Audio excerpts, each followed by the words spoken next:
Welcome back to my channel Star Circle of Commerce. Previous lecture में हम लोग पढ़े थे कि फंक्शन ऑफ मैनेजमेंट और भी कई सारी चीज़ें, नेचर ऑफ मैनेजमेंट के बारे में, सिग्निफिकेंस ऑफ मैनेजमेंट के बारे में। आज हम लोग लेक्चर नंबर 4 में पढ़ेंगे कोऑर्डिनेशन, जो कि nature and significance of management का लास्ट टॉपिक है। तो बच्चे देर ना करते हुए हम लोग स्टार्ट करते हैं अपनी टॉपिक की तरफ। तो हमारा आज का जो टॉपिक है वो है कोऑर्डिनेशन। कोऑर्डिनेशन क्या होता है, कोऑर्डिनेशन कब होता है और कोऑर्डिनेशन की मैनेजमेंट में क्या क्या चीजें जरूरत पड़ती है, ये सारी चीजें हम लोग आज स्टार्ट करेंगे। Okay students, ready? देखिए, ये लास्ट हमारा टॉपिक था। आज का जो हमारा टॉपिक है ये है कोऑर्डिनेशन। आइए हम लोग बात करते हैं कोऑर्डिनेशन। किसी भी ऑर्गेनाइजेशन में कोऑर्डिनेशन की जरूरत होती है। बिना कोऑर्डिनेशन आप कोई ऑर्गेनाइजेशन को प्रॉपर तरीके से नहीं चला सकते हैं। कोऑर्डिनेशन का मतलब होता है कि जिस ऑर्गेनाइजेशन में 10 लोग काम कर रहे हैं, अलग अलग डिपार्टमेंट में काम हो रही है, वो सारी चीजों, वो सारे लोगों का आपस में एक मेल होना और एक दूसरे की बात को समझ करके कम्युनिकेट करना और काम करना, इसी को बोला जाता है कोऑर्डिनेशन। देखिए, आम भाषा में हमने लिखा है coordination is regarded as continuation of all the managerial process. In general, coordination means bring together the activities and resources of organization and bringing harmony in them.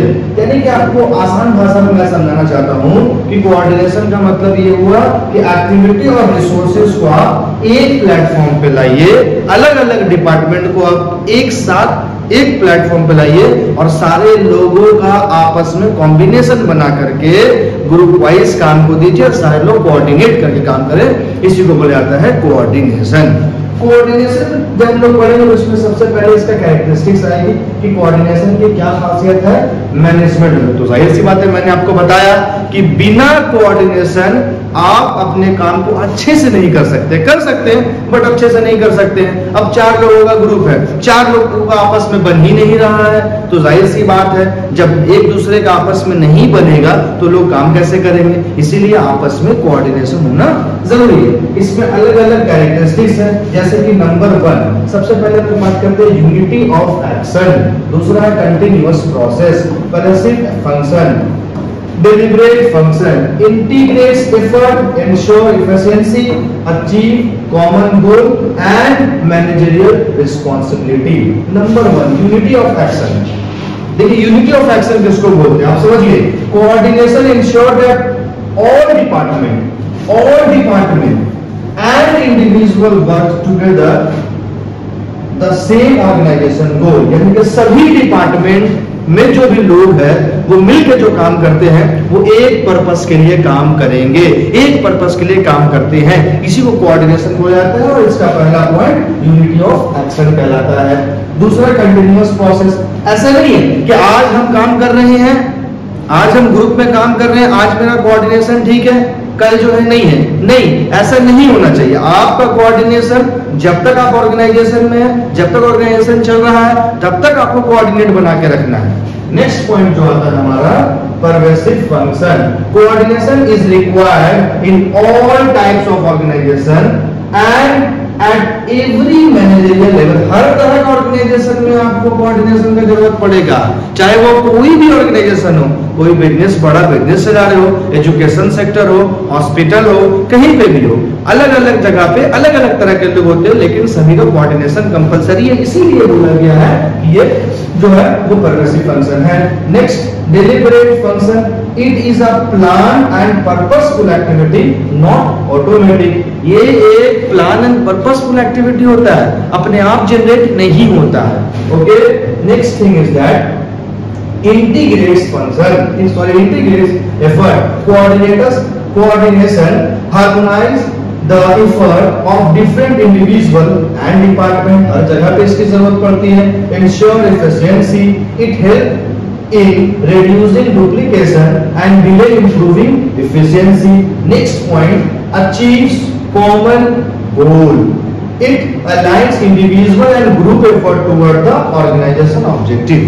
कहने का मतलब यहाँ पे ये है कि जब अचीविंग कॉमन गोल की बात करते हैं तो वहां पे कोऑर्डिनेशन की जरूरत पड़ेगी, जैसे कि सारे लोगों का एक ही टारगेट होना चाहिए कि हम जो ऑर्गेनाइजेशन के लिए टारगेट गोल बनाया गया है उसको हम पूरा करें, तो इसीलिए बोला जाता है achieves common goal. Next, managerial responsibility.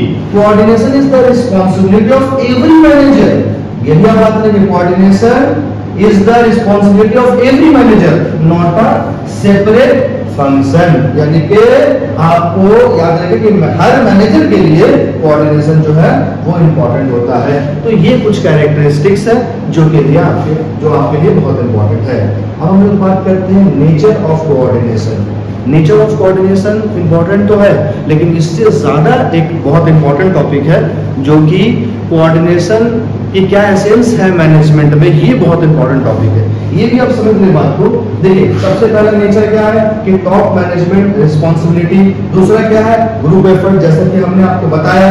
तीसरा क्या है, एसेंस ऑफ मैनेजमेंट। चौथा, continuous process. This is nature of coordination. Next, unity of effort. Last one is common purpose. हम लोग इसको एक्सप्लेन करते हैं। तो top management responsibility, coordination is the responsibility of the top executive management and is related with the qualities of his leadership। यानी कि आप ऐसे लीड करें, आपकी लीडरशिप में वो क्वालिटी होनी चाहिए कि आपके अंडर में काम करने वाले जितने भी सबऑर्डिनेट्स हैं वो सारे लोग कोऑर्डिनेट करके काम करें, ये बताना चाहता है।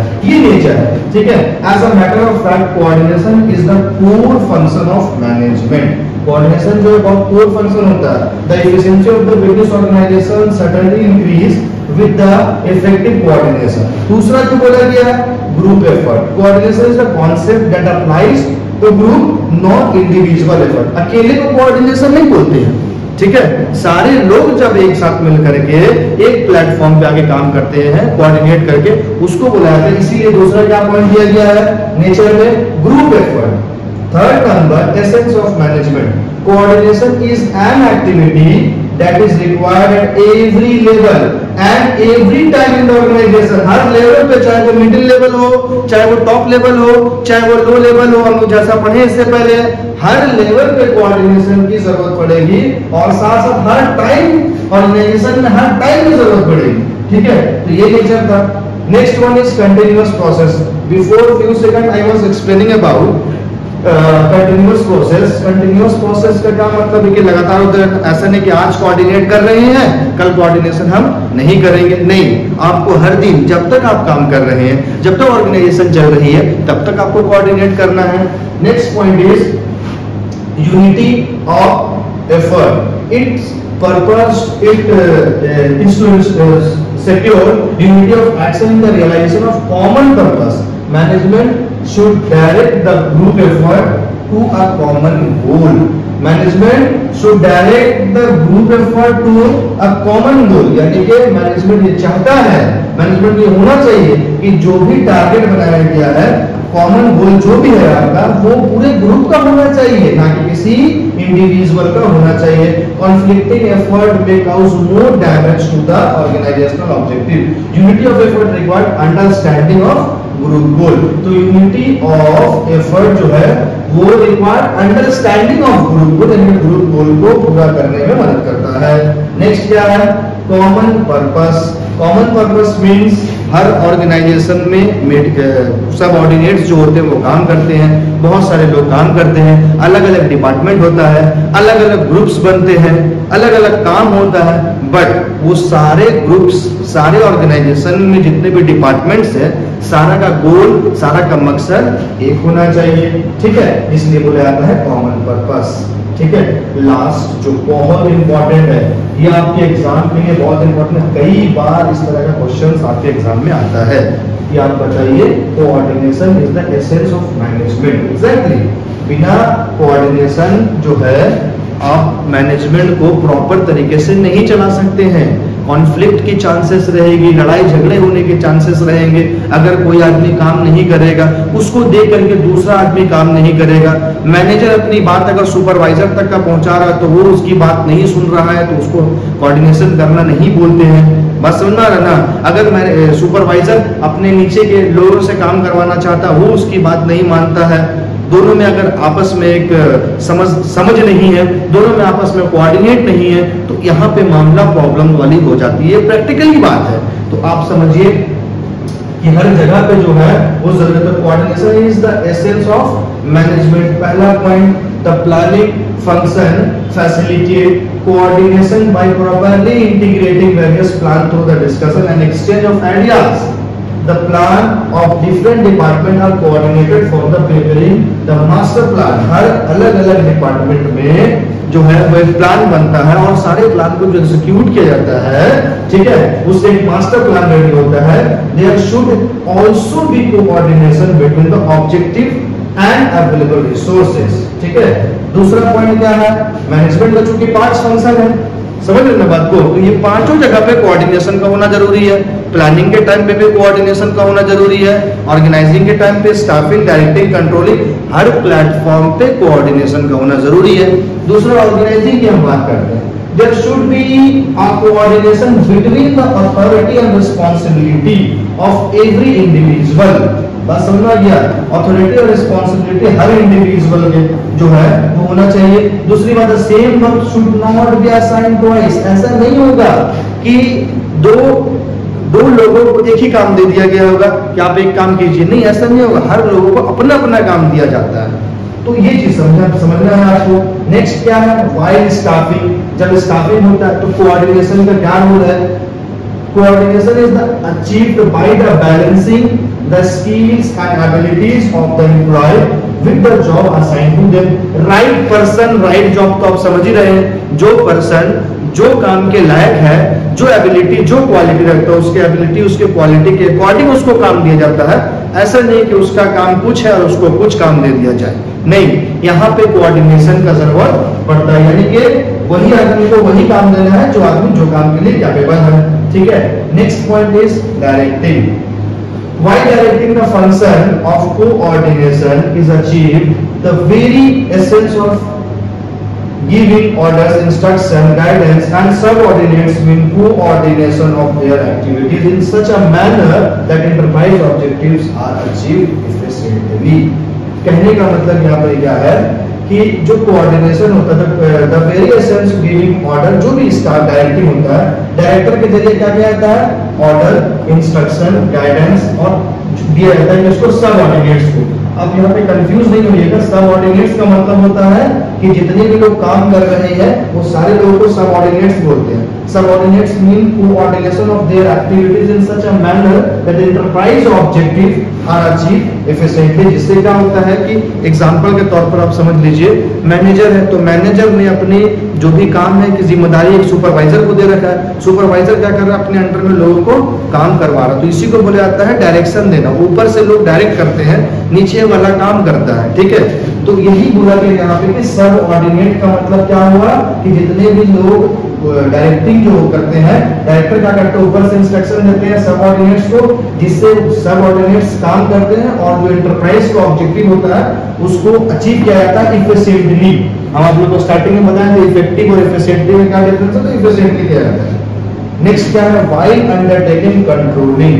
कंट्रोलिंग का क्या मतलब होता है, कोऑर्डिनेशन जो है एसेंस है मैनेजमेंट में, तो वहां पे कंट्रोलिंग भी एक पार्ट है। अब कंट्रोलिंग का मतलब ही यही होता है कि जब कभी किसी ऑर्गेनाइजेशन में कोई काम हो रहा है तो हमने जो परफॉर्मा बनाया है, हमने जो काम का सिस्टम बनाया है, वो एक्चुअल में उस तरीके से काम हुआ है या नहीं हुआ है, या उस दोनों में क्या डिफरेंस हुआ है, तो यही यही कंट्रोलिंग होता है। A manager assess the performance of the subordinates against the prescribed standard, remedial measure and are taken if performance is not up to the standard। तो यही चीज देखा जाता है कि जिस तरीके से दिया गया है काम को उस तरीके से किया गया है या नहीं किया गया है, या फिर जो काम को प्लान किया गया था उस प्लान के अकॉर्डिंग हुआ है या नहीं हुआ, हुआ भी है तो उसमें क्या डिफरेंस है।